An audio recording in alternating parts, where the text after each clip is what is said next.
So many people have a difficult time sitting and finding stillness, right? If that's the goal and the mind is going and the discomfort can be overwhelming or something like that, and it's almost like you don't even want to make time for it anymore because it's hard to do. That could be one thing. Or you're already a meditator and just curious about new ways to enjoy that space, to explore new avenues. So this is one of the reasons why I love to go through the process of embodying divine words with people. And so just to explain a little bit about it, primarily as a workshop, whether it's a half day or we do it as more like a class setting, the main things that are happening is, number one, clearing a clear channel between thought and realizing thought, and helping to clear out some of the older patterns through what trauma specialists actually call improvisational healing, like learning to trust the voice that's coming out from inside.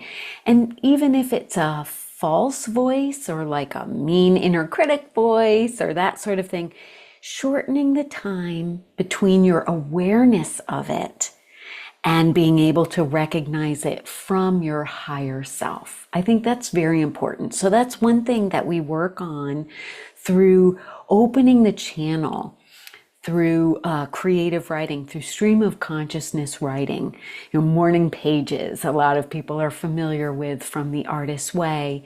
But this ability to open to this stream of consciousness, to be able to sit and observe these thoughts as they come, you start to recognize the difference between critic voices, nonsense voices, like influence voices, like the TV show I watched last night. I'm picturing it in my mind.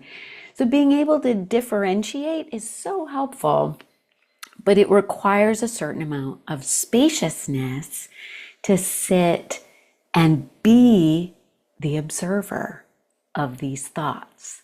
So by clearing out that channel, it makes it a lot easier. So that's one thing in embodying divine words, is that clearing of the channel and listening to what's actually going on in your interior world, the ping pong balls of the interior world, and then that sort of steady tone that comes underneath it. And then eventually that blossoms into stillness. Right? But the second thing is contemplation, right? So introducing the concept of contemplation into a meditation, having a focus. Usually contemplation will be in the form of some sort of literature or something like that. It certainly doesn't have to be. But in the workshop, we actually use some of the Gene Key spectrum of consciousness words. That's really fun.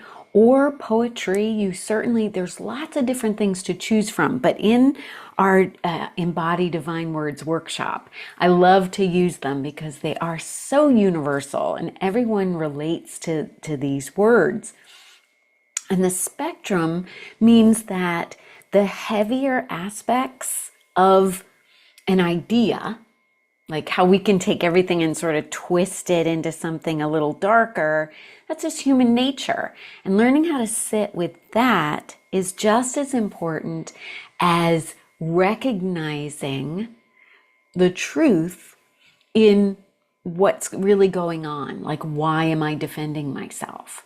And then it blossoms into, just like how we blossom into stillness, it blossoms into these divine words that are less about things that you would actually do, but more what we aspire to reveal within ourselves. So let me give you a quick example. I love these cards. It's really fun in the workshop to actually pull a card as a group and see which one comes up. But this morning I pulled presence. right? So we have, these are made by Elijah Wood. Did I say Elijah Wood? It's The Hobbit. No, Elijah Parker, One Door. So presence is a divine state. I don't do presence. I just am in presence. I am being presence. So ultimately, it is about clearing the channel so that we can intuitively get that our divine state is presence.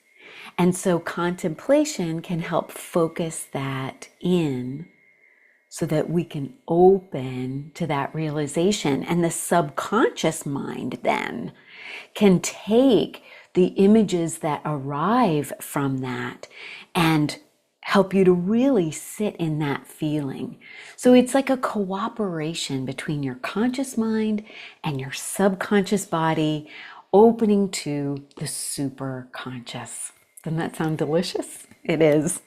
So just so you know too, that if presence is sort of that super conscious state, the shadow is actually superficiality. Right? That's interesting. So these are the things we dive into the workshop. But superficiality keeps me from experiencing presence. And the middle is self-assurance. That's called the gift.